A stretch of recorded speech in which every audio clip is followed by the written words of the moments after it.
कैसे हो बच्चों?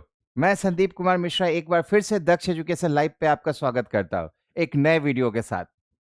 2026 की शुरुआत हो चुकी है और अब हम लोगों को और जोश और खरोश के साथ, एक नई ताकत के साथ, नई ऊर्जा के साथ अपने कंपटीशन की जो प्रिपरेशन है उसको और जोर से ताकत लगा देना है और इस साल उसे हासिल कर लेना है।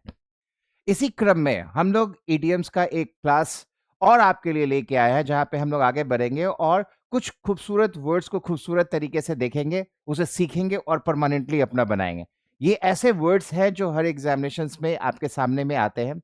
अगर आप एसएससी का सीएचएसएल या सीजीएल का एग्जाम करिए, ऑलमोस्ट ये हर एग्जाम में इससे रिलेटेड क्वेश्चंस रहते हैं। तो वही कुछ इंपॉर्टेंट वर्ड्स मैं आपको करा रहा हूँ इसी सीरीज में। कुछ वर्ड्स के साथ आज हम लोग मिलते हैं। तो बिना देर किए चलते हैं, हम लोग शुरुआत करते हैं। और देखिए आपके स्क्रीन पे आ गया आज जो पहला वर्ड जो हम लोग आज करने वाले हैं, वो है let the cat out of the bag. वाह, कितना अच्छा वर्ड लग रहा है ये, let the cat out of the bag. इसका फोटो दिखाता हूं। इसका फोटो देखने से आपको और अच्छे से समझ में आएगा। देखो यहाँ पे ये बिल्ली दिख रही है और ये पैकेट जैसा है और ये लग रहा है कि ये पैकेट से बाहर आ गया। ठीक है बच्चा, इस फोटो को देख के समझ में आ रहा है कुछ आपको? Let the cat out of the bag मतलब कोई ऐसा रहस्य जो अचानक से उजागर हो जाए। मतलब प्री मेच्योरली अगर हम कहते हैं ना कि किसी राज को बाहर निकाल देते हैं, वो अनइंटेंशनली निकल के आ जाए, तो उसे कहते हैं let the cat out of the bag. Right बच्चा, let the cat out of the bag. चलो, इसका मीनिंग ना पहले हिंदी में हम लोग समझते हैं। इसका मीनिंग क्या हो रहा है? रहस्य उजागर करना, समय से पहले कोई भेद बता देना।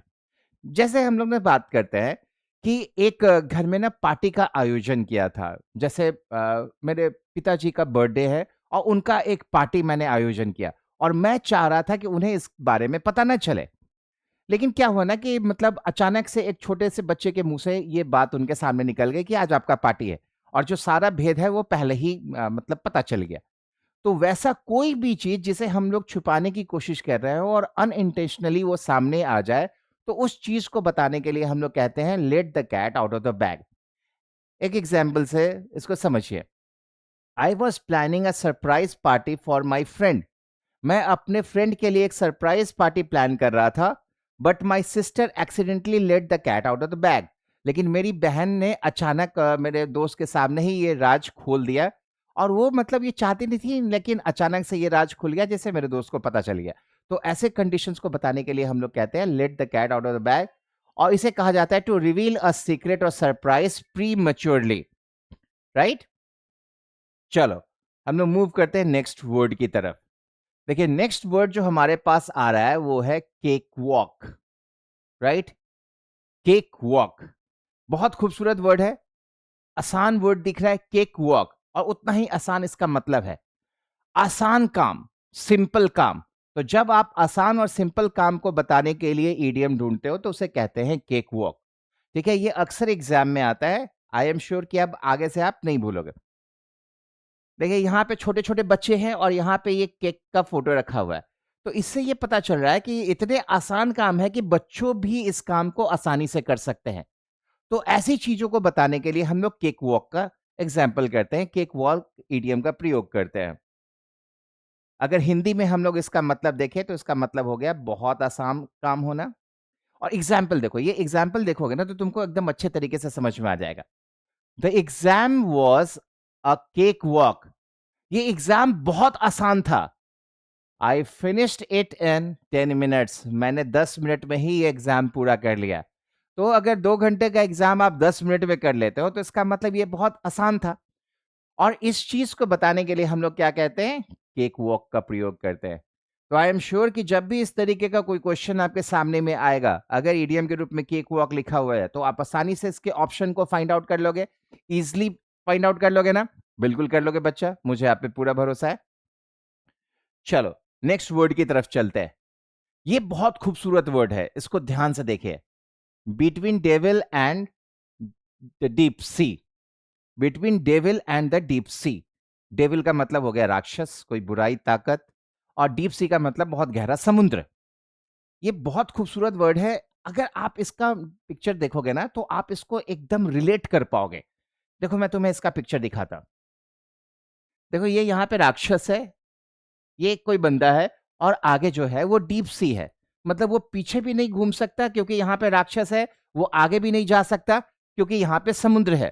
ठीक है, गहरा समुद्र है, तो मतलब बचने का कोई रास्ता नहीं। तो इसका मतलब क्या हो गया कि तुम्हें ना मतलब दो बड़ी विपत्तियों में से किसी एक को चुनना पड़ेगा। ठीक है, तो between the devil and the deep सी का मतलब हो गया दो विपत्ति में से किसी एक विपत्ति को चुनना, और वो आप अपने हिसाब से देखोगे। अब आपके पास कोई ऑप्शन नहीं, कोई ना कोई एक तो चुनना ही पड़ेगा। तो उस कंडीशन को बताने के लिए हम लोग क्या करते हैं, उसे बोलते हैं बिटवीन डेविल एंड डीप सी। चलो मैं इसका हिंदी दिखाता हूं। इसका हिंदी क्या हो गया, दो विपत्तियों के बीच फंसना। तो जब आप दो विपत्तियों के बीच फंस जाते हो ना, तो वैसे कंडीशन को कहते हैं between devil and deep sea. Example देखिए, I am between the devil and the deep sea. If I take this job I will have to relocate, but if I don't, I will be unemployed. कितना खूबसूरत example है। इसका मतलब क्या हो गया कि अगर मैं ये जॉब चुनता हूं तो मुझे शहर छोड़ना पड़ेगा, और अगर नहीं चुनता हूं तो बेरोजगार ही रह जाऊंगा। तो मेरे पास अब कोई ऑप्शन नहीं, दोनों मेरे लिए एक विपत्ति के समान ही है, और उसी में से मैं फंस गया हूं, उसमें जाके फंस गया हूं। तो वैसी कंडीशंस को बताने के लिए हम लोग बिटवीन डेविल एंड डीप सी कहते हैं। राइट बच्चा? तो दो विपत्तियों के बीच में फंसना, between devil and deep sea. तो आई एम श्योर कि जब भी ये वर्ड आपके एग्जाम में आएगा तो आप इजिली फाइंड आउट कर लोगे कि दो विपत्तियों में फंसना मतलब between devil and the deep सी। चलो नेक्स्ट वर्ड की तरफ बढ़ते हैं। देखिए नेक्स्ट वर्ड जो है हमारा, ये है अ डाइम अ डजन। ठीक है, देखो ये बहुत पॉपुलर वर्ड है। इसका मतलब हो जाता है वेरी कॉमन, बहुत आम, बहुत साधारण होना। राइट बच्चा? क्या मतलब हो गया इसका? वेरी कॉमन, बहुत आम, बहुत साधारण होना। मतलब आप ना एकदम कहते हो ना कि एकदम जो नॉर्मल सर्कमस्टांसेस में जो नॉर्मल लोग होते हैं ना, उनको हम लोग कहते हैं डायमंड डजन। राइट? एक पिक्चर दिखाता हूं, इसे समझने की कोशिश करना तुम।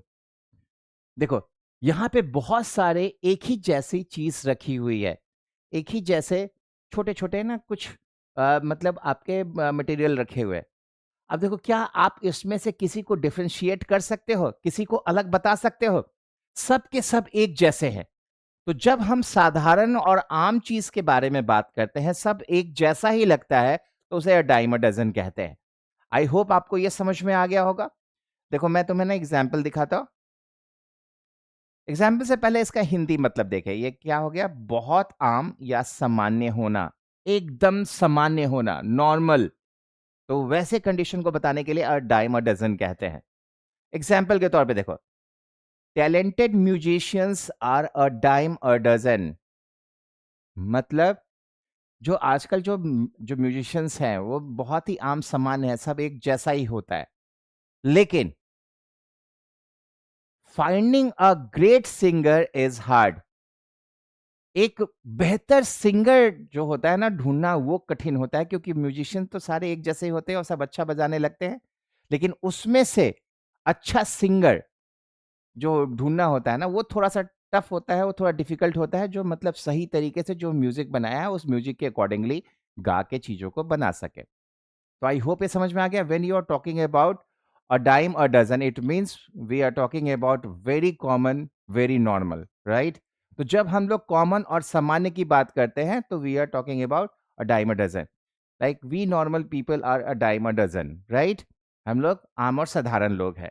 तो आई होप आपको ये अच्छे से समझ में आ गया होगा। चलो बढ़ते हैं नेक्स्ट वर्ड की तरफ। देखो नेक्स्ट वर्ड देखिए क्या कह रहा है, straight from the horse's mouth. Very nice word, straight from the horse's mouth.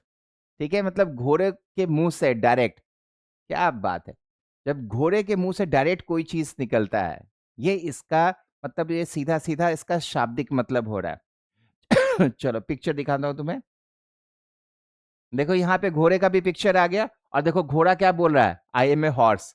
मतलब अपने मुंह से कुछ इसने ना स्टेटमेंट छोड़ा, उस स्टेटमेंट को यहाँ पे फिगर के तौर पे लिख दिया गया कि घोड़ा खुद बोल रहा है आई एम ए हॉर्स। वैसे हम लोग को दिखाई भी दे रहा है कि ये घोड़ा है, राइट। अब इसका मतलब क्या हो रहा है बच्चा, समझते हो? कि अगर आप बोलते हो ना कि I have heard straight from the horse's mouth, तो इसका मतलब होता है कि किसी विश्वसनीय सूत्र के द्वारा तुम्हें ये खबर का पता चला है। आप न्यूज़ चैनल वगैरह जब देखते हो ना, तो उसमें क्या बोलता है? विश्वसनीय सूत्रों से ये पता चला है कि ऐसा हुआ है, राइट? तो जब आप विश्वसनीय सूत्र की बात करते हैं और वहां से किसी बात का पता चलना होता है, तो उस चीज को हम लोग कहते हैं straight from the horse's mouth, right बच्चा? चलो, मैं तुम्हें ना इसका हिंदी मीनिंग और इसके एग्जाम्पल करता हूँ। आपको ये वर्ड समझ में तो आ गया होगा। डायरेक्ट अगर हिंदी मतलब देखोगे तो इसका मतलब हो गया विश्वसनीय या सीधे सूत्र से जानकारी मिलना। तो जब कोई जानकारी आपको डायरेक्ट सीधा सूत्र से मिलता है, तो उसे हम लोग कहते हैं straight from the horse's mouth, right? ठीक है। तो मतलब जब कोई भी बात, जैसे अगर कोई इंफॉर्मेशन 5 जनवरी से हम लोग 9 से 11 एक नया बैच शुरू कर रहे हैं, और ये जानकारी जब आपको दक्ष के मैनेजमेंट से पता चलेगी, तो इसका मतलब क्या हुआ कि आपको विश्वसनीय सूत्रों से डायरेक्ट आपको जो संस्था है उससे पता चल रहा है। तो इस चीज को बताने के लिए हम लोग कहते हैं straight from the horse's mouth, right बच्चा? To hear information directly from the source. तो डायरेक्ट सोर्स से जब किसी चीज की जानकारी मिलती है, तो उसे हम लोग कहते हैं straight from the horse's mouth, right? ठीक है। पूरे इंडिया का एक फेवरेट सवाल होता है कि सलमान खान कब शादी करेंगे। अगर सलमान खान के मुंह से ये, या सलमान खान की फैमिली से अगर ये न्यूज आता है कि सलमान खान 2026 में शादी कर लेंगे, तो ये इंफॉर्मेशन हमारा क्या हो जाएगा? Straight from the horse's mouth, right? I hope ये आपको अच्छे से समझ में आ गया। ठीक है। तो विद दिस आज हम लोगों ने जितने वर्ड्स किए ना, इन वर्ड्स को ना एक बार अच्छे तरीके से रिवाइज कर लीजिएगा, और इससे रिलेटेड किसी भी तरीके का कोई भी क्वेश्चन अगर आपके सामने में आ गया, तो you guys are in the position कि आप आसानी से ऐसे क्वेश्चंस को बना लेंगे। ठीक है। आप हमारे चैनल को लाइक करें, सब्सक्राइब करें, उस पर कमेंट्स करें। अगर किसी भी तरीके का कोई भी टॉपिक आपको परेशान करता है, तंग करता है, तो आप कमेंट बॉक्स में डालिए। हम लोग आपके लिए वीडियो बनाएंगे, और उम्मीद करते हैं कि वो आपके जो तैयारी के जो रास्ते, जो कॉम्पिटिटिव एग्जामिनेशन के लिए जो आप प्रिपेयर कर रहे हो, वो आपके तैयारी के रास्ते को और सुगम बनाएगा। धन्यवाद।